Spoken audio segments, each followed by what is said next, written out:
Hello, good morning बच्चों। कैसे हो आप लोग? बेटा, अब हमारा जून 2024 का सीए फाउंडेशन का लॉ का पेपर आने वाला है।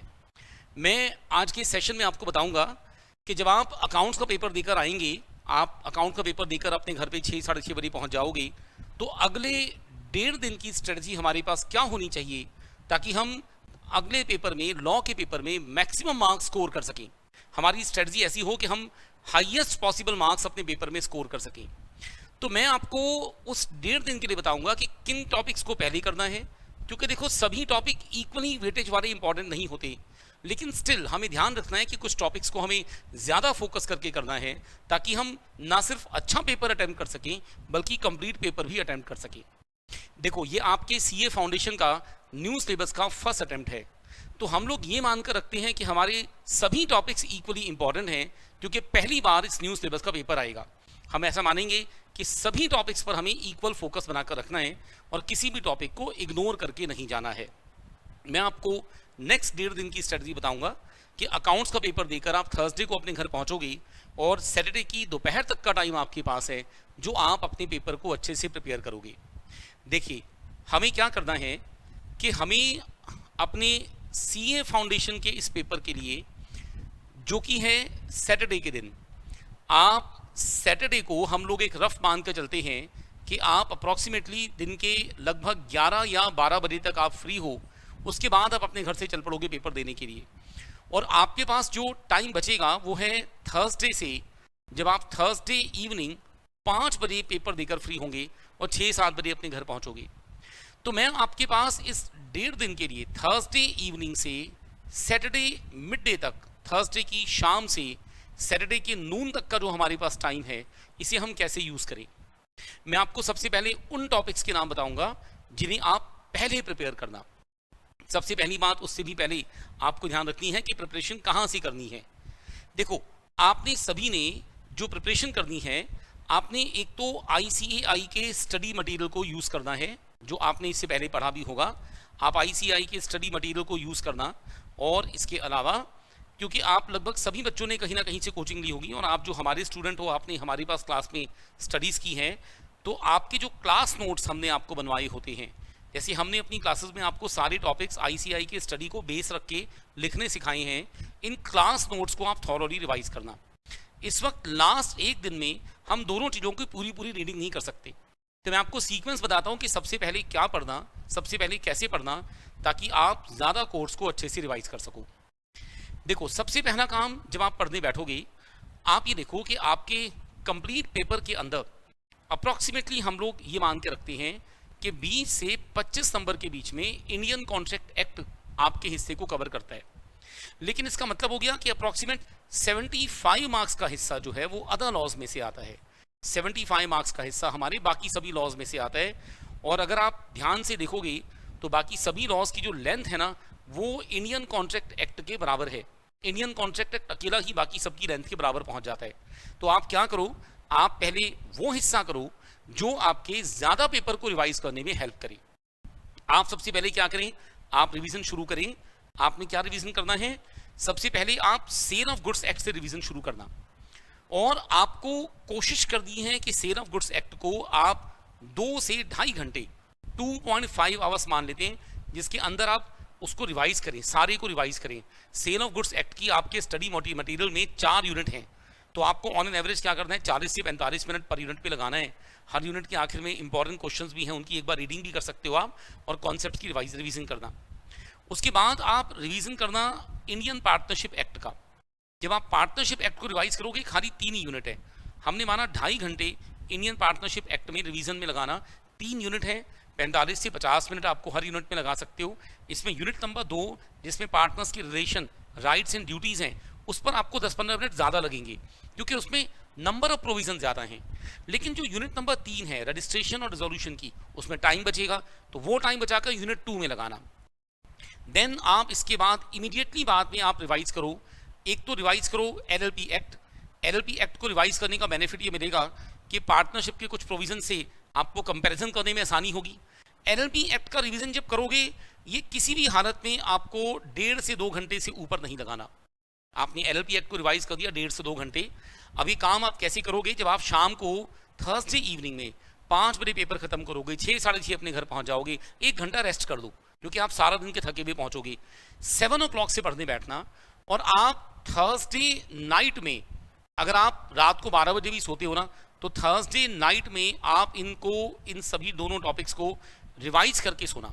इन केस अगर आप चाहो लेट नाइट तक स्टडीज करते हो, अर्ली मॉर्निंग आप 1.5, 2, 2:30 बजे तक जगते हो, तो थर्सडे को फिर आपने इसे खत्म करना है। इसको आप तीनों को हिस्सों को खत्म करके जाना। अगर आप इन तीनों हिस्सों को खत्म करते हो तो भाई 15 नंबर का तो कम से कम सोगा कवर हो गया, 15-16 नंबर का इंडियन पार्टनरशिप एक्ट कवर हो गया, 10 से 12 नंबर का एलएलपी कवर हुआ। हमने मोटा मोटा हिसाब माना कि हमने अप्रॉक्सीमेटली 40 नंबर के आसपास का हिस्सा थर्सडे नाइट में रात 2 बजे से पहले, सोने से पहले, थर्सडे फ्राइडे की बीच की रात में हमने खत्म किया।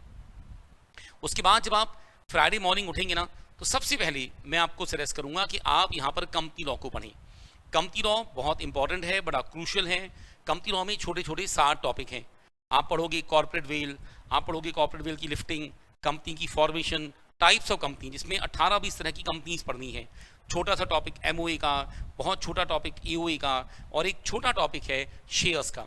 इसके अलावा 3 doctrine, indoor management, constructive notice, ultra vires, इन सबको पढ़ने में कम से कम आपको 3.5 घंटे के आसपास का टाइम चाहिए। अगर आप मान लीजिए थर्सडे लेट नाइट 2 बजे भी सोते हैं, आप इन 3 टॉपिक्स को खत्म करके और सुबह 7 बजे 8 बजे भी उठ जाते हो, आप एक 5 से 6 घंटे की नींद लेकर, एग्जाम के दिनों में आपको थोड़ा सा आपको टाइमिंग को ज़्यादा निकालना है, तो मेरे हिसाब से दिन के 8 बजे भी अगर आप पढ़ना शुरू करोगे तो 11 साढ़े 11 तक आप कंपनी लॉ का काम खत्म कर दोगे। फ्राइडे का मिड डे आ गया, कंपनी लॉ फिनिश हो गया। इसके बाद आपके पास सिर्फ 2 टॉपिक बचेंगे आईसीए के अलावा। एक तो बचेगा नेगोशिएबल इंस्ट्रूमेंट एक्ट। मैं सजेस्ट करूंगा अब आप नेगोशिएबल इंस्ट्रूमेंट एक्ट पहले लेके बैठना। इसमें आपको 2 से 2.5 घंटे का टाइम लगेगा, ज़्यादा नहीं लगेगा, क्योंकि नेगोशिएबल इंस्ट्रूमेंट एक्ट आपके पास फाउंडेशन में बहुत कम टॉपिक्स के साथ है। और आप 1 घंटा लगा देना। 1 घंटा नहीं लगेगा इंडियन रेगुलेटरी फ्रेमवर्क के अंदर, जहां आप मिनिस्ट्रीज के बारे में पढ़ोगे। आप ही पढ़ोगे कि भाई मिनिस्ट्री कैसे काम करती हैं, सेबी कैसे काम करता है, आईबीबीआई कैसे काम करता है, आरबीआई कैसे काम करता है। छोटे छोटे शॉर्ट नोट हैं, लॉ कितने टाइप के हैं, लॉ के सोर्सेज क्या हैं, लॉ को बनाया कैसे जाता है, ये सब मिलकर आप 1 से 1.5 घंटे में आराम से ख़त्म कर देंगे। तो अगर आप देख लीजिए, अगर आपने अप्रॉक्सीमेट 11:30 बजे तक इसे ख़त्म किया, तो आप दिन में 1 बजे तक मेरे हिसाब से 1 PM फ्राइडे को अगर आप देखेंगे तो आप इन सभी टॉपिक्स को ख़त्म करके फिनिश कर देंगे। Then take half an hour का ब्रेक ले लो, और आप क्या करो भाई, लंच वंच कर दो, आधे घंटे का ब्रेक ले लो, लंच कर लिया, आधे घंटे का ब्रेक ले लिया। 2 PM फ्राइडे से अब आप लेकर बैठ जाना, क्या लेकर बैठ जाना, इंडियन कॉन्ट्रैक्ट एक्ट को। अब आपके पास सारा दिन आपके पास है, पूरी रात आपके पास है। फ्राइडे को 2 PM ऑनवर्ड्स आप इसे लेकर बैठोगे तो मेरे हिसाब से आप सैटरडे की दिन के 11 बजे तक पूरे इंडियन कॉन्ट्रैक्ट एक्ट को बहुत थॉरोली रिवाइज कर सकते हो। अगर हम इंडियन कॉन्ट्रैक्ट एक्ट को पहले रिवाइज करने बैठते ना, तो हमारा नेचर ऐसा होता है कि हम उसमें ज़्यादा टाइम लगा देते हैं, बाकी टॉपिक हमारे इग्नोर होते। आप फ्राइडे की इवनिंग तक 2 बजे बैठोगे। आप फ्राइडे को रात को सोने से पहले, अगर आप रात 12 बजे भी सोते हो, 12 मिडनाइट अगर आप सोने का काम कर रहे हो, तो मेरे हिसाब से अगर आप उसके अंदर क्या कर सकते हो, दिन के 2 बजे से लेकर रात 12 बजे तक 10 घंटे का टाइम आपके पास है। उस 10 घंटे में हमने शॉर्ट ब्रेक ले लिए 2, आधे घंटे की हमने 2 शॉर्ट ब्रेक ले लिए, ये हमने माइनस कर दिए, तो हमारे पास नेट 9 घंटे का टाइम बचता है।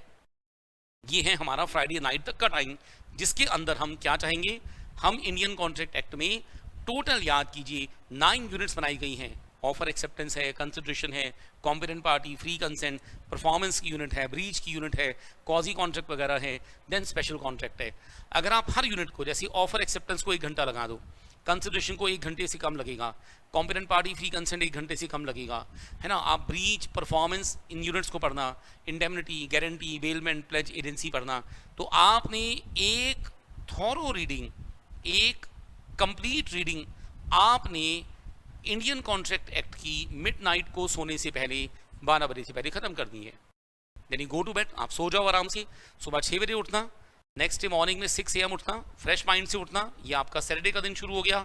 और अब आपने क्या करना है, आपने नया टॉपिक कुछ भी लेके नहीं बैठना। आपने जो रिवीजन करना है, आपने रिवीजन के साथ, रिवीजन कैसे किया होगा, आपने रिवीजन में आपने स्टडी मटेरियल को यूज़ किया है, रिवीजन में आपने MTP, RTPs को यूज़ कर सकते हो आप, रिवीजन में आपने अपने क्लास नोट्स को यूज किया है। आप इन सब को करने के बाद आप यहां जब बैठोगे, हमने आपको हमारी क्लास के साथ बहुत सारे क्वेश्चन पेपर्स भेजे हुए हैं प्रैक्टिस करने को, क्लास टेस्ट हुए हैं, मॉक टेस्ट हुए हैं। तो यहां आप सिर्फ पास्ट एग्जाम्स के क्वेश्चंस को ही करना, एक बार दोबारा से रिवाइज करना और खास तौर पे उन टॉपिक्स पर ज़्यादा काम करना जो आपने पिछले 1.5 दिन में कम किए हों। और ध्यान रखिए बेटा, जब आप पढ़ोगे, आप अपनी तैयारी करोगे ना, तो यहाँ पर सबसे ऊपर एक खास बात बताऊंगा कि प्रीवियस ईयर्स क्वेश्चन जो हैं, PYQs जो हैं, प्रीवियस ईयर्स क्वेश्चंस पे खास ध्यान देना। जो बच्चे आप लोग हमारी क्लास में हो, हमने आपको प्रीवियस ईयर्स के क्वेश्चंस जो हैं, इंपॉर्टेंट क्वेश्चंस के नाम से क्लास में PDF की बनाकर आपके साथ ग्रुप में शेयर किए हुए हैं। आप उन्हें भी यूज़ करो, अच्छे से काम करो। पढ़ते हुए हर टॉपिक को इस थिंकिंग के साथ पढ़ना कि याद भी हो जाए और समझ भी आ जाए। याद करोगे तो थ्योरी क्वेश्चंस को काम करने में हेल्प मिलेगी, और समझ के काम करोगे तो आप जिन टॉपिक्स को कर रहे हो उन पर केस स्टडीज़ को अच्छे से अटेम्प्ट कर पाओगे। केस स्टडीज़ को कूलली, जैसे आपको क्लास में सिखाया है, प्रॉपर सिस्टमेटिक तरीके से केस स्टडीज़ का इशू बनाना, केस स्टडीज़ पर एप्लीकेबल लॉ बताना, केस स्टडी का डिसीजन प्लस रीज़न देना। पहले इशू बताना, एप्लीकेबल लॉ समझाना, issue plus decision, decision plus conclusion, सारा कुछ देना। केस स्टडी का आंसर ऐसे बनाना। थ्योरी क्वेश्चन जैसे क्लास में आपको समझाएं, पॉइंट्स बनाना, हर पॉइंट की एक साफ नीट सी हेडिंग बनाना और मेन कीवर्ड्स को, इंपॉर्टेंट वर्ड्स को हाईलाइट करते चलना जो आपको वहां समझाने हैं। बस इतना सा काम करना। 1.5 दिन की स्ट्रेटजी फॉलो करो, सारे टॉपिक को अच्छे से रिवाइज करो। सैटरडे का मॉर्निंग का 6 घंटे का टाइम हमने आपके लिए रख लिया, जहां आप सिर्फ उन टॉपिक्स को दोबारा से करोगे जिन्हें पिछले 1.5 दिन में नहीं कर पाए हों। एंड सबसे ज़रूरी काम, एफिशिएंसी को बना के रखना, शांत दिमाग के साथ काम करना, टेंशन में आए बिना अच्छे से काम करना। मैक्सिमम पॉसिबल पेपर को पूरा करना है, अपनी स्पीड को बनाकर रखना है, कोशिश करनी है maximum paper maximum perfection level पर अटेम्प्ट करना है। मेरी बहुत सारी विशेष आपके साथ, बहुत सारी दुआएं आपके साथ। भगवान आपको सक्सेस दे, अपने पेपर को आप फ्लाइंग कलर्स के साथ पास करना। Good day all of you and thank you.